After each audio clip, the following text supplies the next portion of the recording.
Hey guys, welcome back to my channel. तो हमारी आज की कहानी एक ऐसी लड़की के बारे में है जिसकी एक एक्सीडेंट में मौत हो जाती है, पर उसके बाद से टाइम लूप के कारण वो बार बार उसी दिन को जी रही है। तो कहानी शुरू होती है सैम नामी एक लड़की से जो 12 फरवरी के सुबह नींद से जागती है और उसे उसकी फ्रेंड लिंडसी से हैप्पी क्यूपिड्स डे का मैसेज मिलता है। फिर शैम तैयार होकर अपनी फैमिली को बिना अच्छे से गुड बाय बोलते हुए स्कूल के लिए निकलती है। जब उसकी छोटी बहन उसका सामान छूती है तो वो उसे डांट लगाकर चली जाती है। यह समझ आता है कि उसका अपनी फैमिली के साथ बॉन्डिंग अच्छा नहीं है। बाहर उसकी फ्रेंड लिंडसी उसे पिक करने आती है और दोनों एक एक करके अपने बाकी दो दोस्त एलाई और इलोडी को भी पिक करते हैं। कार में ये सब एक बात को लेकर बहुत एक्साइटेड होते हैं कि फाइनली सैम अपने बॉयफ्रेंड रॉब के साथ आज शाम अपनी वर्जिनिटी तोड़ने वाली है। तो इलोडी सैम को प्रोटेक्शन ऑफर करती है। वैलेंटाइंस वीक चल रहा होता है, इसलिए स्कूल में क्लास के दौरान कुछ स्टूडेंट सबको रोजेस बांटते हैं। सैम को दो रोज मिलता है, एक उसकी बॉयफ्रेंड रॉब से और दूसरा सैम की क्लासमेट केंट से, जो कि उसे बचपन से लाइक करता है। पर सैम उसे पसंद नहीं करती, इसलिए अवॉइड कर देती है। अब क्लास खत्म होने के बाद केंट सैम को आज शाम उसके घर पार्टी पर बुलाता है, लेकिन सैम उसे मना करके चली जाती है। पर जब उसे पता चलता है कि उसकी बॉयफ्रेंड रॉब पार्टी पर जाने वाला है तो वो भी जाने के लिए मान जाती है। लंच के टाइम सैम अपनी दोस्तों के साथ क्लास की एक लड़की जूलियट, जिसे कोई पसंद नहीं करता, उसका मजाक उड़ाती है और ये लोग ऐसा हमेशा करते रहते हैं क्योंकि जूलियट आउटसाइडर है। यहाँ तक कि वो उसे साइको कहकर बुलाते हैं। अब रात हो जाती है तो सैम अपनी दोस्तों के साथ तैयार होकर पार्टी पर पहुंचती है। केंट उसे देख खुश होता है, लेकिन सैम उसे अवॉइड करती है। तभी वो अपने बॉयफ्रेंड रॉब से मिलती है जो ड्रंक होता है और उसके ड्रेस पर ड्रिंक गिरा देता है और उसे साफ करने के बहाने सबके सामने उसके साथ खराब पेश आने लगता है, जिससे अनकंफर्टेबल होकर सैम अपनी दोस्तों के पास चली जाती है। सब काफ़ी इंजॉय करते हैं और तभी जूलियट भी पार्टी पर पहुंचती है। उसे देख लिंडसी फिर से उसका मजाक उड़ाती है, तो इस बार जूलियट चुप नहीं रहती। वो उसका जवाब देती है और दोनों में हाथापाई हो जाती है। पार्टी में मौजूद सभी लोग एक एक करके जूलियट पर अपना ड्रिंक गिरा देते हैं, जिससे इंसल्ट होकर जूलियट पार्टी छोड़ के भाग जाती है। केंट को जब इसका पता चलता है तो वो सैम पर गुस्सा करता है और सैम भी अपनी दोस्तों के साथ पार्टी छोड़ के चली जाती है। जाते टाइम वो रॉब को दूसरी लड़कियों के साथ फ्लर्ट करते हुए देख लेती है। रास्ते में चारों अपना मूड फ्रेश करने के लिए बातें करते हैं। सैम अपना मोबाइल चेक करती है और जैसे ही 12:39 बजती है, कार किसी चीज़ से टकरा के पलट जाती है, जिससे उन सब की मौत हो जाती है और सैम की आंख अचानक से बेड पर खुलती है। वो अपनी मोबाइल देख के हैरान होती है क्योंकि आज का डेट 12 फरवरी, लिंडसी का मैसेज सभी सेम था। उसे लगता है कि शायद उसने कोई बुरा सपना देखा, पर बाकी के एक्टिविटीज़ जैसे कि लिंडसी का पिक करना, उसके दोस्तों का सेम टॉपिक पर डिस्कशन, क्लास चलते टाइम केंट और रॉब से रोजेस मिलना, केंट का पार्टी पर इनवाइट करना, सब सेम होता है।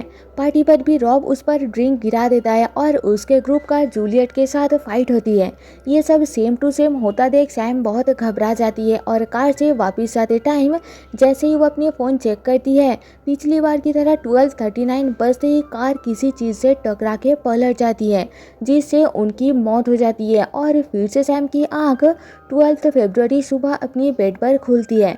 उसे लगता है कि वो किसी कर्ज में फंस गई है, इसलिए इस बार सुबह स्कूल के लिए वो लिंडसी के जगह अपनी मॉम से लिफ्ट लेती है। रोज़ अवॉइड करने के लिए क्लास अटेंड नहीं करती, पर क्लास के बाद केंट खुद आकर उसे रोज़ देकर पार्टी पर इनवाइट करता है। लेकिन इस बार सैम पार्टी अटेंड नहीं करती और अपनी दोस्तों को घर पर एंजॉय करने के लिए रोक लेती है।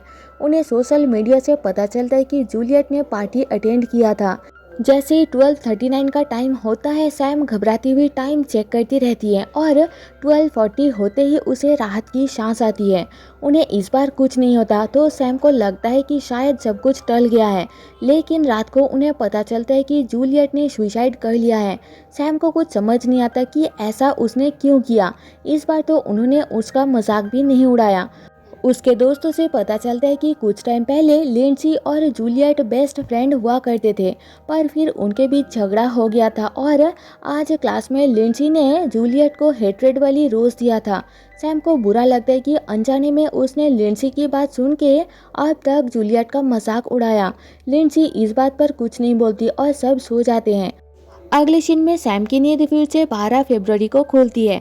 मतलब ये लूप अब तक टूटा नहीं था और पहले की तरह कुछ दिन और साइकिल रिपीट होती रहती है और सैम बार बार इसे तोड़ने की कोशिश करती है। आखिर में सैम हार मान जाती है। उसे लगता है कि चाहे जो मर्जी कर लो, ये साइकिल नहीं टूटने वाला। अगर यही फंसे रहना है तो क्यों ना लाइफ को खुल के जिए। इसलिए फुल तैयार होकर स्कूल पहुंचती है और जो मन में आए उसे करती रहती है। जैसे कि स्कूल जाते टाइम अपनी फैमिली के साथ रूडली बात करती है। लिंडसी को बुरा भला सुना देती है कि वो अपनी दोस्तों को वैल्यू नहीं देती। क्लास के दौरान प्रोफेसर के साथ फ्लर्ट करती है, लेकिन थोड़ी ही देर में उसे एहसास होता है कि उसने बहुत से लोगों के साथ बुरा किया, जैसे कि जूलियट और क्लास की एक लेस्बो लड़की। इस बार रात को पार्टी पर रॉब सैम के बहुत करीब आ जाता है, जिससे उसे समझ आती है कि रॉब बस उसके साथ टाइम पास कर रहा था। हर्ट होकर सैम रोने लगती है और उसे रोता हुआ देख केंट उसके पास आता है। दोनों अपने बचपन की कुछ पल याद करते हैं। केंट बताता है कि उसने ये पार्टी बस सैम से मिलने के लिए रखा था। उसके बातों से सैम को रियलाइज हो जाता है कि केंट उससे सच्चा प्यार करता है, ना कि रॉब। इसलिए सैम अब जिंदगी को अच्छे से जीने का फैसला करती है और अगली साइकिल में सुबह उठने के बाद अपनी फैमिली के साथ अच्छे से बात करती है, उनके साथ टाइम बिताती है। लेकिन ये सब करके भी साइकिल नहीं टूटता। वो बार बार उसी टाइम में जागती रहती है। ऐसे ही एक बार वो डिसाइड करती है कि इस बार वो जूलियट को पार्टी पर इंसल्ट होने से बचाएगी, इसलिए जल्दी पार्टी पर पहुंचती है। लेकिन केंट के साथ बचपन की बातों में खो जाती है और इधर लिंडसी जूलियट का इंसल्ट कर देती है, जिससे हर्ट होकर जूलियट भागती है और सैम उसके पीछे जाती है। वो उसे रोक के माफ़ी मांगती है और यहाँ जूलियट से उसे पता चलता है कि लिंडसी और वो बचपन से दोस्त थे। लिंडसी के पेरेंट्स की डिवोर्स के बाद वो खुद को स्ट्रॉन्ग बनाने के लिए ये सब करती है। एक बार कैंपिंग के दौरान उसने खुद का स्लीपिंग बैग गीला किया था, लेकिन इसका इल्जाम जूलियट पर लगाया था। तब से दोनों की दोस्ती टूट गई और लिंडसी जूलियट का हमेशा मजाक उड़ाती रहती है। उसने पूरे स्कूल में उसका मजाक बना के रख दिया, पर अब उससे सहा नहीं जा रहा। ये कहते हुए जूलियट एक कार के सामने आकर सुसाइड कर लेती है। सैम देखती है कि ये कार लिंडसी की ही थी, जिससे पता चलता है कि उस रात उनके कार के साथ जूलियट टकराई थी और सबकी मौत हो गई थी। सैम समझ जाती है कि जूलियट की मौत उन्हीं के वजह से हुई थी और ये साइकिल यही खत्म हो जाती है। अगली साइकिल में जब सैम उठती है तो उसे कोई गिल्ट महसूस नहीं होता, क्योंकि उसे समझ आ गया था कि ये साइकिल कैसे ख़त्म करना है।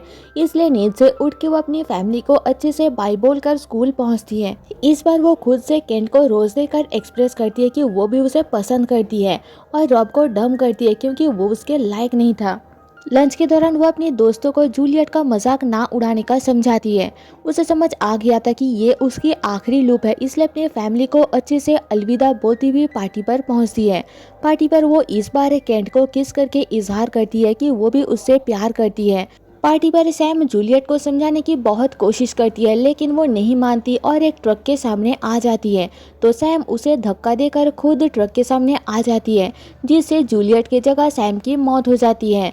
उसके डेड बॉडी के पास खड़ी जूलियट को लगता है कि सैम ने उसे बचाया, लेकिन सैम की स्पिरिट बोलती है कि मैंने तुम्हें नहीं बल्कि तुमने मुझे बचाया, और इस तरह से ये साइकिल खत्म हो जाती है।